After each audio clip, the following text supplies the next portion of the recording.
The stars burned cold outside the viewport as Commander Vexthor guided his damaged ship toward the human colony. His silver fur was matted with blood, and his amber eyes reflected a pain deeper than any wound. Behind him in the cramped cargo hold, 6 small shapes huddled together, their frightened whimpers cutting through his hearts like knives. The war was lost. 3 cycles of fighting the Hive Collective had reduced the proud Krell Dominion to scattered refugees and burning worlds. Vexthor had been an alpha, a commander of fleets, a warrior whose name made enemies flee. Now he was just a father trying to save his children. His mate was dead. His world was falling. His people were being consumed by a parasitic swarm that left nothing but husks and ash. In 2 weeks, maybe less, the Krell would be extinct.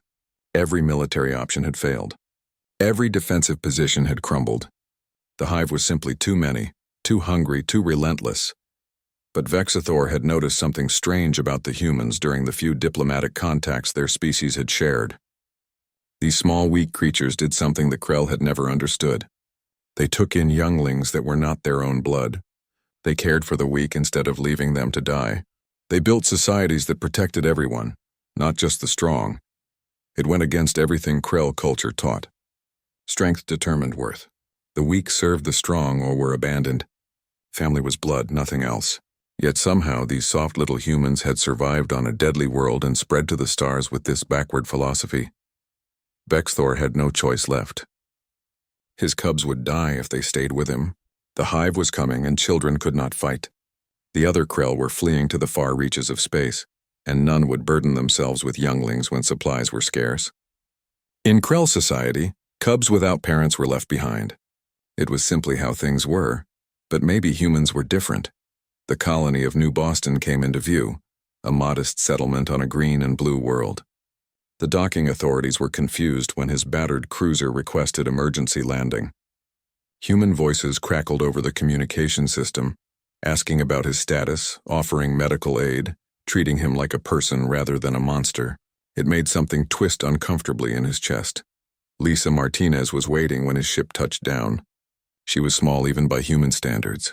Her dark hair pulled back, her brown eyes sharp and intelligent. She wore the simple uniform of a colonial administrator and stood her ground as Vexthor descended the ramp. Most beings would have run.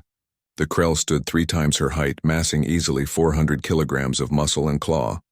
"I am Vexthor," he said, his translator struggling with human language. "I come to beg." Lisa's eyebrows rose. The Krell were known as proud warriors. They did not beg. "I have 6 cubs," Vexthor continued, his voice rough. "My mate is dead. My world dies. My people scatter. We do not take younglings when we flee. They slow us down. They eat our food. In my culture, cubs without parents are abandoned." He turned and gestured. 6 small Krell emerged from the ship, ranging in age from barely weaned to adolescent. They were small by adult standards, but still large compared to human children, with soft fur and eyes too big for their faces. They trembled as they approached, clearly terrified. "I watched your people," Vexthor said. "I studied your broadcasts, your culture. You do something we do not. You take in young that are not yours. You adopt. You protect the weak." His voice cracked. "I go back to fight. I will probably die. Even if I live, I cannot take them. They will starve or be killed. But you, maybe you would." He could not finish. The great Alpha, the warrior who had led armies, knelt before this small human woman with his head bowed. Lisa looked at the 6 frightened alien children. They had claws that could tear through steel. They had teeth designed for rending meat. In a few years, they would be powerful predators, stronger than any human. Taking them in was insane. It violated every protocol. The Council would never approve. These were aliens, unknown biology, unknown diseases, unknown dangers. But they were also children, and they were terrified. "What are their names?" Lisa asked quietly. Vexthor's head came up, hope flaring in his eyes. He pointed to each cub in turn. Kira, Razor, Frost, Shadow, Ember, Ghost. The translator rendered the Krell names into human approximations. Kira is eldest. Ghost is youngest. They are good cubs, strong, smart, they will obey. "How long?" Lisa asked. "Until I return or you receive word I am dead," Vexthor said. "If I survive, I reclaim them. If not, let them live, please." Let them have a chance. Lisa thought about her own children safe in their beds. She thought about the reports of the hive, the billions dead, the worlds consumed. She thought about what it would take to make a proud warrior kneel and beg from a species he probably considered weak. "We'll take them," she said. "We'll keep them safe." Vexthor made a sound that the translator could not render, something between a sob and a prayer. He turned to his cubs and knelt, speaking rapidly in the Krell language. Lisa did not need translation to understand. He was saying goodbye. Each cub pressed their forehead to his in turn. The youngest ghost tried to cling to him, and Vexthor gently but firmly removed the small paws. Tears ran down his scarred face. Kira, the eldest, stood straight and said something that made her father's breath catch. Then Vexthor stood. He looked at Lisa one final time. "I leave them everything I am, everything I have, my blood, my name, my hope. Guard them well, human. If I live, I will repay this debt." "If you live, come back for them," Lisa said. "That's payment enough." Vexthor returned to his ship. As it lifted off, the 6 cubs watched their father disappear into the stars, heading back to a war he could not win. Lisa stood beside them, this small human woman with 6 alien predators under her care, and wondered what in the world she had just agreed to. The eldest cub, Kira, looked up at her. "Will he come back?" she asked in halting, accented English. Lisa knelt down, making herself small and unthreatening. "I don't know, honey. But until he does, you're safe here, all of you." Ghost, the smallest, stepped forward and very carefully, very gently touched Lisa's hand with one clawed finger. "Promise?" he whispered. Lisa wrapped her small human hand around that deadly claw. "I promise." She had no idea that this promise would change the galaxy. She did not know that these 6 cubs would grow into something the universe had never seen. She did not know that 15 years later, a desperate alpha would return to find his children leading armies not of conquest, but of cooperation. All she knew was that 6 children needed help, and she could provide it. Sometimes that is enough to change everything. Finding families for 6 alien predators was not easy.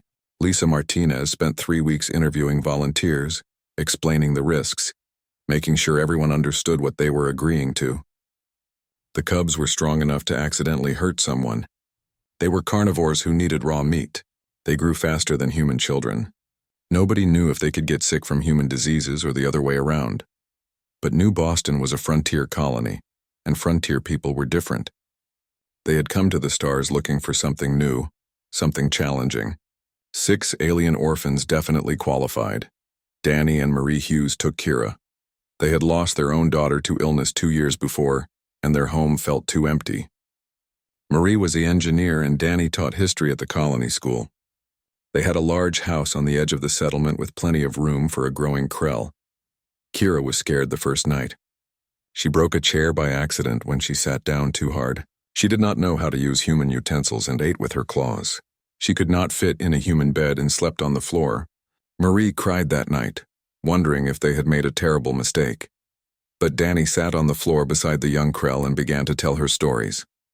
Stories about human history, about people who had been different and scared and alone. Kira listened with her large eyes fixed on him, and slowly, very slowly, she moved closer. By morning, she was asleep with her head on his leg, and Danny's back was screaming, but he did not move. The other cubs settled in with different families. Razor went to live with the Chen family.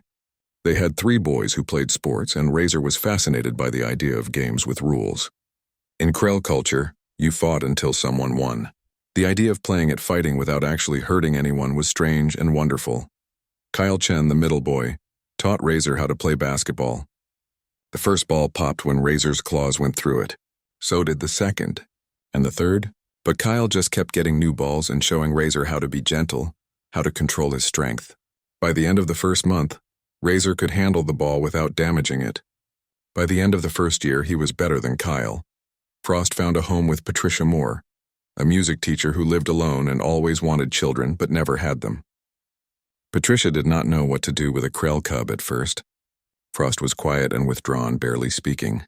But one evening, Patricia was playing her violin and looked up to find Frost watching with complete focus. "Do you like music?" Patricia asked. Frost nodded. "Krell sing," she said carefully. "For hunting, for mourning, for joy, but not like that." "That is pretty," Patricia held out the violin. Want to try? Frost's first attempt shattered the instrument. Her claws were too sharp, her grip too strong. But Patricia just smiled and got another violin, this time showing Frost how to retract her claws, how to hold gently. It took 10 violins before Frost could play a single note without breaking something. It took 6 months before she could play a simple song. But when she did, Patricia wept with pride. The 3 youngest cubs, Shadow, Ember, and Ghost, went to families that lived close together. The Johnson family took Shadow, the Wright family took Ember, and the Price family took Ghost. The 3 families had been friends for years, and their human children played together constantly. Now they had 3 Krell cubs joining their group. It was chaos at first. The cubs were stronger and faster than human children. They could accidentally hurt someone without meaning to. They had instincts that scared people, like the way they circled prey animals or the hunting calls they made when excited. But the human children were patient and creative. They invented games where Krell's strength was balanced by human cleverness. They taught the cubs about sharing and taking turns and saying sorry when you hurt someone. They showed them human movies and books and music. And slowly the cubs began to change, not physically. They were still Krell, with fur and claws and fangs. But the way they thought began to shift. They started to understand ideas that would have been alien to their father. Ideas like fairness, like everyone having value regardless of strength, like protecting those weaker than yourself instead of dominating them. The human children changed too. Having Krell friends taught them courage. When bullies picked on smaller kids, the children of New Boston did not back down anymore.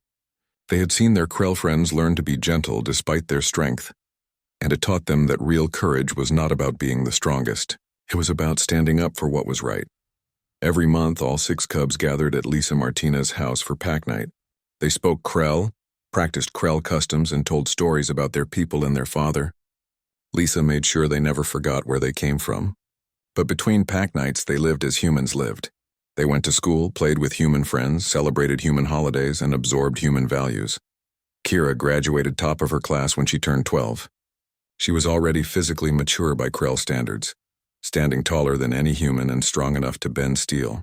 She applied to the Human Military Academy and was accepted.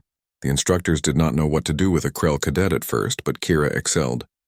She learned human tactics and strategy, and her papers on combined arms operations became required reading. Razor became captain of 3 different sports teams: basketball, football, and track. He still moved with predator grace, but now he used it to help his human teammates win, not to dominate them. He learned to make others better, and that became his greatest skill. Frost gave her first public concert when she was 10. The auditorium was packed with humans who came curious and left amazed. A Krell playing violin should have been impossible. Frost made it beautiful. She began composing music that blended Krell harmonic vocals with human instruments, creating something entirely new. The younger 3 became inseparable from their human siblings. They moved through school as a unit, protecting each other, helping each other, creating a tight bond that crossed species. Other alien species had come to New Boston over the years, and the cubs befriended them too. They became known as the Bridge Kids, comfortable with everyone, welcome everywhere. By the time 15 years had passed, the 6 cubs were adults. They had become something unique in the galaxy. They had Krell strength and instincts, but human values and thinking. They could be fierce warriors, but chose when to fight and when to talk. They understood pack loyalty, but expanded it to include anyone who needed help. They were not Krell anymore, not truly, but they were not human either. They were something new, something the galaxy had never seen before, and they were happy. Then one day a message arrived from deep space, a message in Krell, translated badly to English but unmistakable in its meaning. Vexthor had survived. The Krell had survived, and they were coming home. The cubs stood together in Lisa Martinez's living room, reading the message over and over. Their father was alive. After 15 years of not knowing, of assuming he was dead, of building lives without him, he was coming back. Kira looked at her siblings, then at the humans who had raised them. Danny Hughes stood beside her, grayer now but still strong. "Are you ready?" he asked quietly. Kira thought about the warrior who had left them here. She thought about the young, scared cub she had been. She thought about everything she had learned and become. "I don't know," she admitted. "We're not what he left behind. We're not pure Krell anymore. What if he's disappointed? Marie Hughes took her hand, so small in Kira's massive paw. Then he's a fool. You six are the best thing that ever happened to this colony. You showed us that different doesn't mean enemy. You're exactly what you should be. The other cubs gathered close, a habit from childhood they never lost. They were a pack, bonded not just by blood but by shared experience. They had two families now, Krell and human, and they were about to find out if those two worlds could exist together. In 3 weeks, their father would arrive. In 3 weeks, they would discover if the bridge they had built between species could hold the weight of the past. The battered carrier dropped out of faster-than-light travel at the edge of the New Boston system, and every sensor on the colony lit up with warnings. The ship was massive, designed to hold thousands, but it moved like something dying. Hull breaches scarred its surface. Weapon ports were melted shut. Entire sections were missing, patched with whatever materials the crew could find. Lisa Martinez stood in the command center, now older and holding the position of colony director. Beside her stood Kira, wearing the uniform of a human military officer with Krell modifications. The contrast between the small human woman and the massive Krell warrior would have seemed strange 15 years ago. Now it just seemed normal. That's a Krell heavy carrier, Kira said quietly, reading the sensor data. The kind my father commanded. It should have a crew of 5,000. She paused. I'm only reading 3,000 life signs. Lisa put a hand on Kira's arm. They survived. That's what matters. The other 5 cubs arrived at the command center within minutes. Razor came from the training fields where he had been coaching mixed-species sports teams. Frost left a rehearsal mid-practice. The younger 3 abandoned their engineering projects. They gathered around the viewport watching their father's ship limp toward the colony. He made it, Ghost whispered. The smallest cub was now a lean adult, built for speed rather than power, but still massive by human standards. 15 years and he actually made it. What do we say? Ember asked. Her red-tinted fur was bristling with nervousness. How do we explain what we became? We tell the truth, Kira said firmly. We survived. We adapted. We thrived. If that's not enough, then nothing we say will be. The carrier took 6 hours to reach orbit and another 3 to dock at the station. Every minute felt like a year. The cubs paced, unable to stand still. Their human families gathered too, looking nervous. They had raised these children, loved them, taught them everything they knew. Now the biological father was back and nobody knew what would happen. Danny Hughes found Kira standing alone on an observation deck. She was watching the carrier with the focus of a predator, and he recognized that look. It was the same one she got before a difficult exam or a challenging operation. She was preparing for battle. You know he loves you, Danny said. He left you here to save your lives. That's love. He left warriors, Kira replied. Young ones, but still Krell. We became something else. What if he doesn't recognize us anymore? What if we're too human now? Then he learns, Danny said simply. Like we learned. Like you learned. That's what families do. When the airlock finally opened, Vexthor emerged and Kira barely recognized him. The mighty Alpha who had left them was gone. In his place was a warrior who had fought too long with too little. Scars covered his silver fur. One eye was clouded white from old injury. He moved with a limp that spoke of damage that had not healed right. Behind him came other Krell, all showing signs of hard years. But when Vexthor saw his cubs waiting in the docking bay, everything else disappeared. They had grown magnificent, tall and strong with the bearing of warriors. They stood in a formation that was part Krell pack and part human military unit, and they were beautiful. Kira stepped forward. She wore clothing, something no true Krell would do. She moved with precision that spoke of training and discipline. And when she spoke, it was in perfect Krell, but with an accent that came from years of speaking English. Father, she said, and the word carried 15 years of longing. We survived. All 6 of us. Just like you asked. Vexthor's legs gave out. The great Alpha, the warrior who had led fleets and fought the hive to a standstill, collapsed to his knees and wept. It was the humans who rushed forward first. These small, fragile beings moving to support a warrior 3 times their size. Danny and Marie held Kira as she ran to her father. Patricia guided Frost forward. The Chen family pushed Razor gently toward the reunion. The cubs surrounded Vexthor in a group embrace, and for long minutes there was only the sound of Krell grief and joy mixed together. The other Krell refugees watched in shock. Their alpha, their leader, crying like a cub in front of prey animals. It should have been shameful. Instead, it felt right. When Vexthor finally found his voice, he looked at each cub in turn. "You grew," he said unnecessarily. "You became warriors." "We became more than warriors," Kira said carefully. She gestured to the humans standing nearby. "These people raised us, taught us, loved us. Father, meet Danny and Marie Hughes. They are my second parents." Danny stepped forward, looking up at the massive Krell Alpha. He should have been terrified. Instead, he held out his hand. "Thank you for trusting us with your daughter. She's amazing." Vexthor stared at the offered hand, confused. A human touching a Krell Alpha without permission was unthinkable. But Danny stood there calmly. This small man who had raised a predator's daughter with love and patience. Slowly, carefully, Vexthor took the hand. "You kept her safe," Vexthor said. "She kept us inspired," Danny replied. "You gave us a gift when you left her here. All 6 of them changed this colony for the better." The other cubs introduced their human families. Vexthor met them all. These small humans who had done the impossible. They had taken enemy species cubs and made them family. They had taught predators to value prey. They had turned warriors into something more complex and beautiful. But not all the Krell refugees were happy with what they saw. A scarred veteran named Gorthak watched the reunion with growing disgust. Cubs wearing clothes like humans. Cubs speaking human language. Cubs treating prey animals as equals. It was wrong. Unnatural. A corruption of everything Krell should be. "This is what becomes of cubs raised by prey," Gorthak said loudly. "They forget they are predators. They forget strength." The docking bay went quiet. Every Krell knew what was happening. Gorthak was issuing a challenge not to Vexthor but to his cubs. He was testing whether 15 years with humans had made them weak. Kira turned slowly to face Gorthak.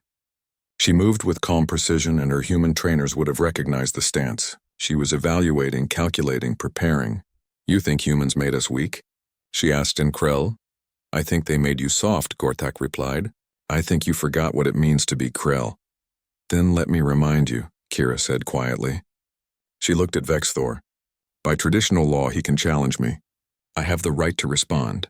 Do I have your permission, Alpha?" Vexthor looked between his daughter and the veteran warrior. Gorthak had survived the war. He was a killer, experienced and brutal. But there was something in Kira's eyes, something calm and certain, that made him nod. "You have my permission." The fight was set for the next day in the training arena. It gave everyone time to prepare, and it gave the whole colony time to hear about it. By morning, the arena was packed with humans, Krell, and the handful of other species that called New Boston home.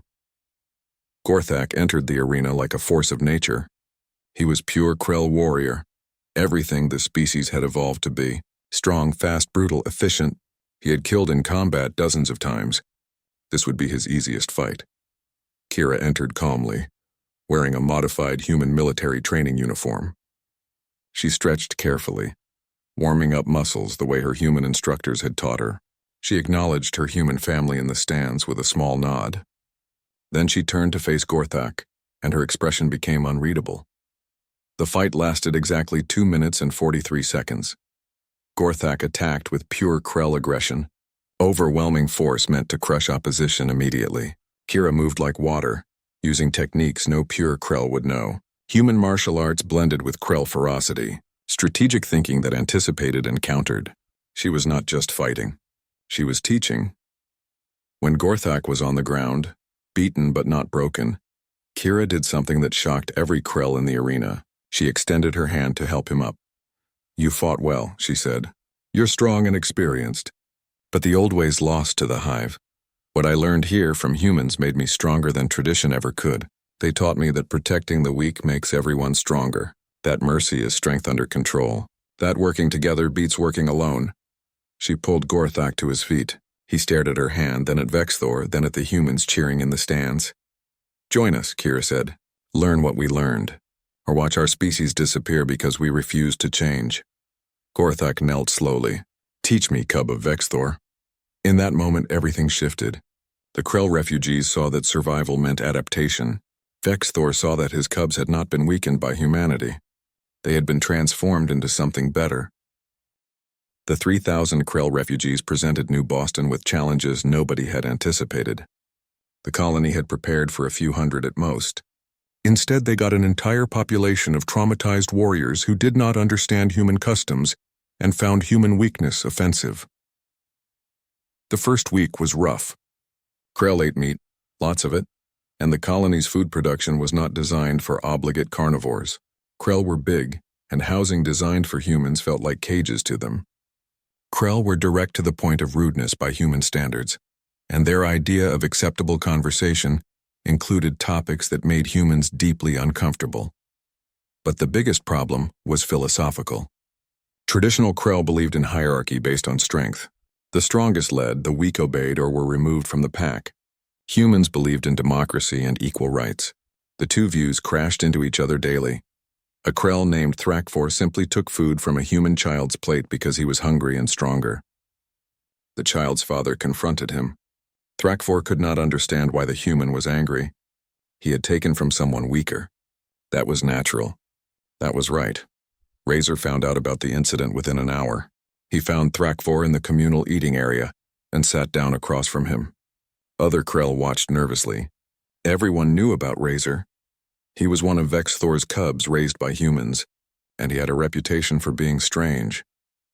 "You took food from a human cub," Razor said in Krell. "The weak serve the strong," Thrakfor replied. "This is law." "Old law," Razor corrected. "Law that got our people nearly extinct. Let me teach you new law." He stood up. "Follow me." Razor took Thrakfor to the sports complex where a mixed team of humans, Krell, and two other alien species were playing basketball. Thrakfor watched, confused. "This is a game," Razor explained. "Humans invented it. You use strength, yes, but also strategy. Teamwork, you make each other better." "Why?" Thrakfor asked. "The strong should dominate the weak." Razor picked up a ball. "Watch." He played a full game, and Thrakfor saw something impossible. Razor was clearly the strongest player on the court. He could have dominated completely. Instead, he passed to weaker players. He helped them score. He made the entire team better, and they won because of it. "Strength alone loses to strategy plus cooperation," Razor explained after. "The Hive beat us because they worked together perfectly. We fought as individuals seeking glory. Humans taught me that the pack is stronger when everyone contributes. Even the weak have value." Thrakfor thought about this, about how the Krell had fought the Hive, about how they had lost. "Teach me this game," he said finally. It became a pattern. Whenever a Krell refugee struggled with human customs, one of the cubs intervened. They became translators not just of language but of culture. They helped their people understand why humans did things that seemed strange. Frost organized concerts that mixed Krell and human music. She taught refugees that art had value beyond battle songs, that beauty could exist for its own sake, that creating something together built bonds stronger than combat ever could. The younger three, Shadow, Ember, and Ghost, worked with human engineers to design better housing. They understood what Krell needed but also knew how to work within human building codes. They created spaces that felt right to both species. Kira focused on the hardest cases, the warriors who could not let go of the old ways, the ones who saw cooperation as weakness and mercy as failure. She challenged them not to fights but to competitions, strategy games, tactical scenarios. She beat them using human methods and made them see that intelligence mattered as much as strength. Slowly, painfully, the integration began to work. Krell started attending human schools. They joined human work crews. They learned that asking for help was not shameful, and that teaching others did not diminish you. Vex Thor watched it all with growing wonder. He spent his evenings with Danny Hughes and the other human parents who had raised his cubs. They told him stories about the children his cubs had grown up with, about the teachers who had adapted lesson plans for alien students, about the community that had embraced 6 predators and turned them into family. "How did you do it?" Vex Thor asked one evening. He sat in Danny's living room, much too large for the human furniture, drinking tea that Patricia Moore had taught him to enjoy. "How did you teach them to be both Krell and human?" "We didn't teach them to be anything," Marie Hughes replied. She was knitting, a human hobby that Frost had recently taken up. "We just loved them and let them figure out who they wanted to be." "But they are warriors," Vex Thor protested. "Strong and fierce. You did not try to make them soft." "Strong and fierce, yes," Danny agreed. "But also kind, also thoughtful, also willing to help those weaker than them." Vexthor, strength without wisdom is just violence. Your cubs learned to be wise. Lisa Martinez visited often. She had been the one to make that first promise, and she watched the integration with satisfaction. New Boston was becoming something unique. A place where species that should have been enemies lived as neighbors. Where predator and prey cooperated instead of competed, but not everyone in the galaxy approved. The Galactic Council sent observers. They watched Krell and humans working together with deep suspicion. The Krell were known conquerors. Humanity was new and weak. This cooperation seemed unnatural. Dangerous even. They will turn on you, one observer told Lisa. Predators always dominate prey. It is the way of nature. Lisa took the observer to watch Kira teaching a class at the military academy. Human and Krell cadets learning together. Nature also says cooperation beats competition for survival, Lisa replied. We're proving it works. The observer left unconvinced, but Lisa did not care. New Boston was writing its own rules. Then 3 months after the Krell arrived, the sensors picked up something at the edge of the system. Ships. Lots of them. The distinctive organic signatures of hive vessels. They had followed the Krell to New Boston. The command center erupted into organized chaos. The human defense fleet scrambled. The Krell carrier, barely repaired, began powering weapons. Evacuation plans activated even though everyone knew there was nowhere to run. The Hive had 20 capital ships and hundreds of smaller craft. New Boston had 15 human ships and 1 damaged Krell carrier. The numbers were impossible. Kira stood at the tactical display, her mind racing. Around her were human officers, Krell warriors, and technicians from 3 other species. Everyone looked to her. She was the bridge between worlds. If anyone could find a solution, it was her. We can't win by fighting their way, she said quietly. Her human instructors had taught her to think creatively. Her Krell heritage gave her the courage to try crazy plans, but we don't have to fight their way. We fight like humans taught us. Smart, together, using every advantage. She turned to her siblings, to the humans who had raised them, to the Krell who had survived by adapting. We hold them here. Whatever it takes, we hold the line. Razor cracked his knuckles. How long do you need? 3 days, Kira replied.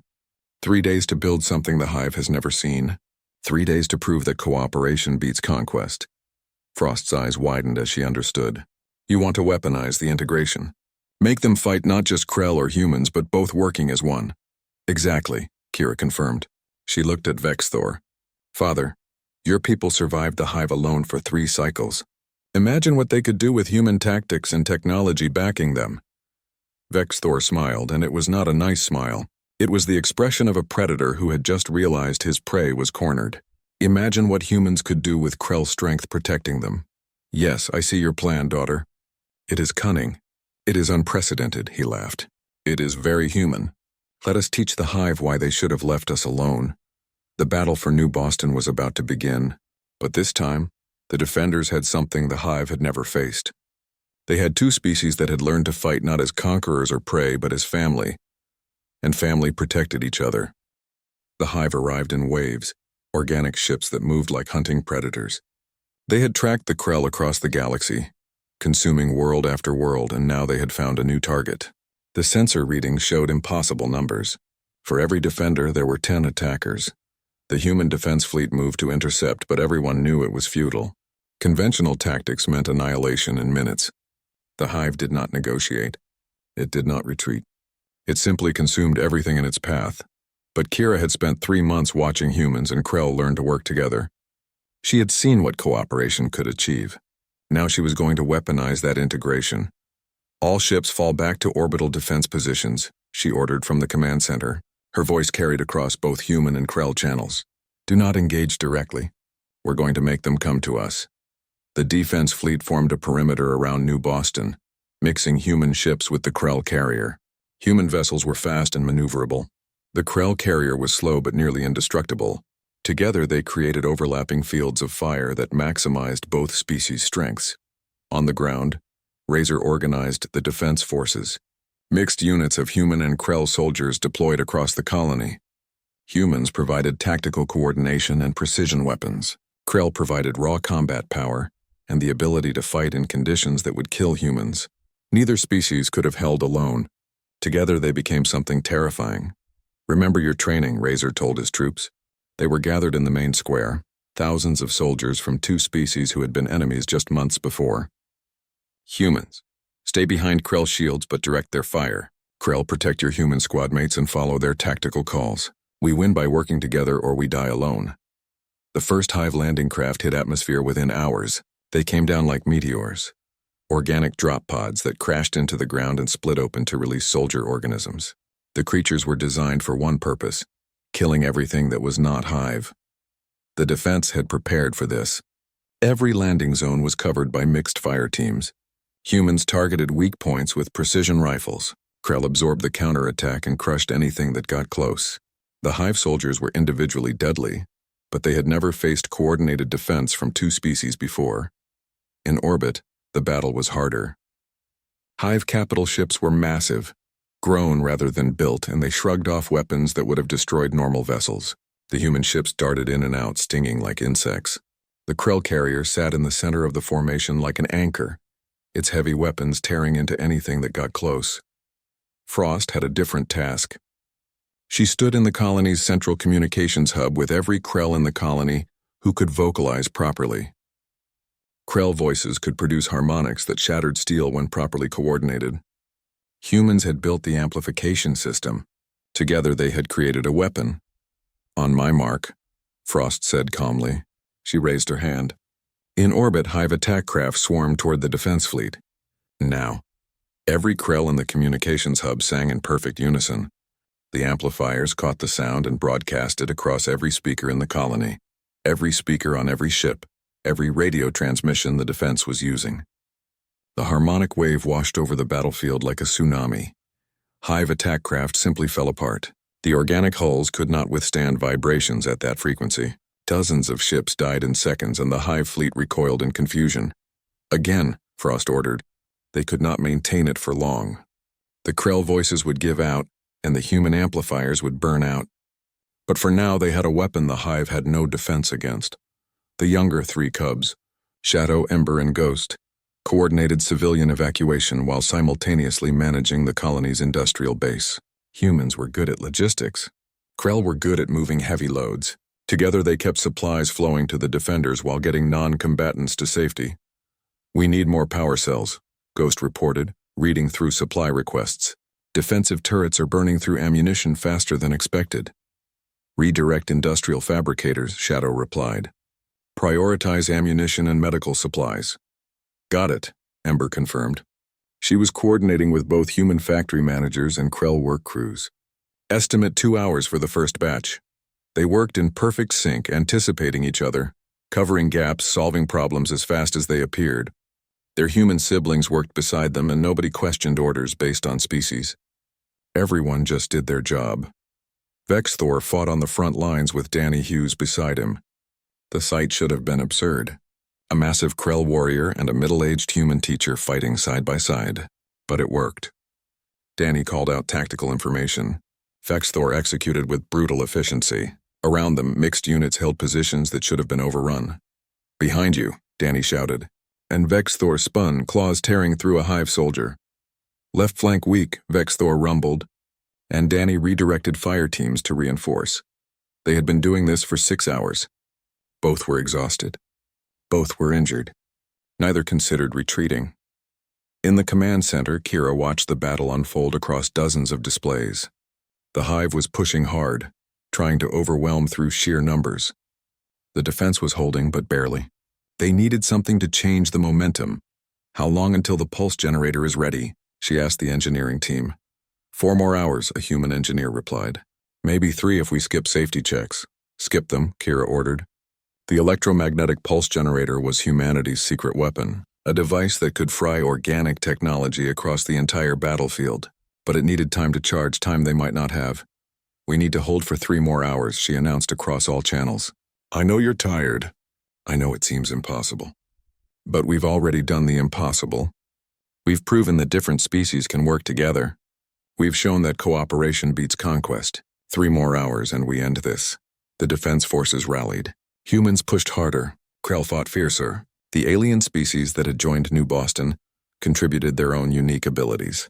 And somehow they held the Hive adapted. Of course it did.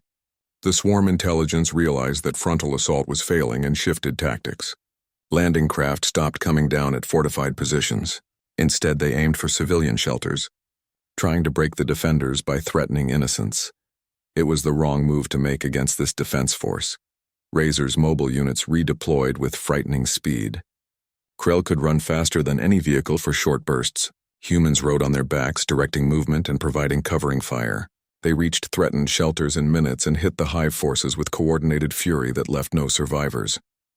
"You do not touch civilians," Razor growled over an open channel.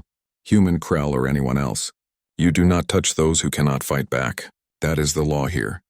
The hive could not understand. Its psychology was based on consumption and expansion. The idea of protecting the weak made no sense. That confusion cost it dearly. While the swarm tried to adapt to this new behavior, the defenders fortified positions and prepared for the final phase. 3 hours after Kira's announcement, the pulse generator came online.